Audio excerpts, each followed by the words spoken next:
Good morning, Internet. This is Clay from Dubuque. Inside on a frosty November morning and looking at my lovely Great Plains 1/5 scale 76-inch wingspan Cub. I built this in the mid-2000s. It was a gift to my father-in-law. Then as he passed, my father and I worked on it. And then when my father passed, I finished about 2 years after my father passed in 2001.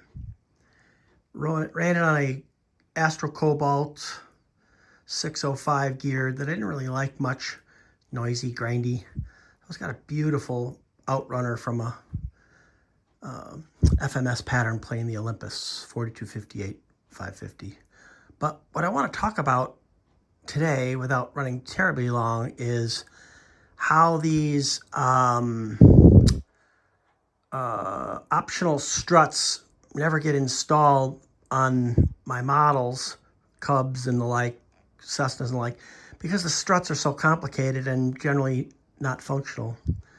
Now, on my Telemaster project, 12 foot, by the way, the struts are absolutely de rigueur, required.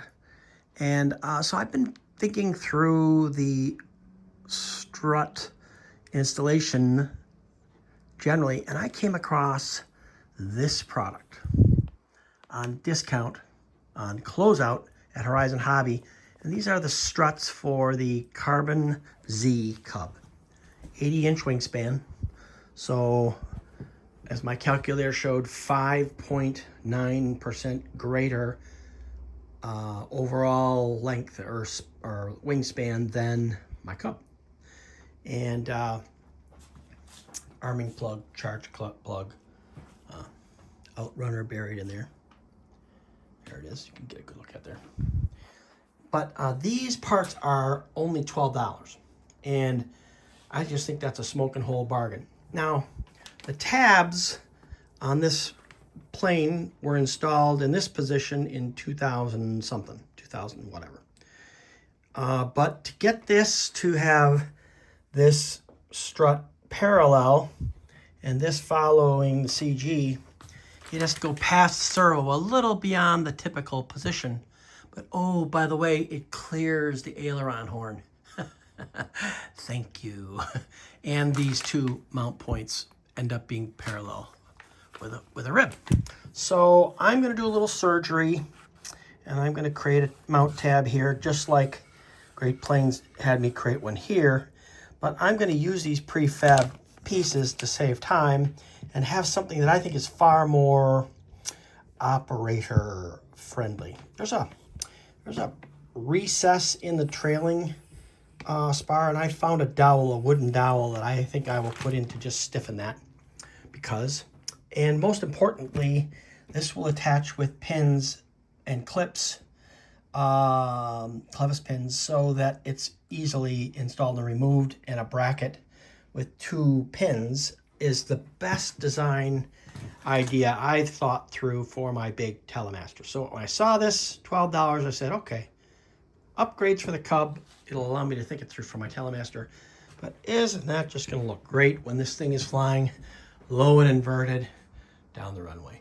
Not, well, and of course I'm going to have to do some surgery here and create a bracket, or that's the spar. So yeah, we're just going to add tabs and make a few patches. We'll turn them into like inspection plates or something. But I think it's a good process because it makes me think before I finalize my design for my Telemaster. So for those of you getting this in 2025 or 2026, closeout Horizon Hobby, $11.99 plus shipping is a smoking whole deal.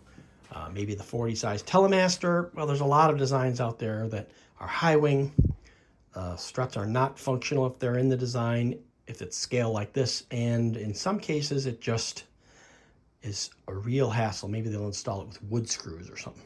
These pins and clevises are worth the $12 alone. So for my Telemaster, I just bought 2 sets so I'd have the hardware. Hope you enjoy this. I'm Clay. I gotta say, like and subscribe these days. I've never really had the guts to say it, but now I'm making videos with my dog and my views are going up. So if you like this content, like and subscribe to help me grow my followers. Thanks.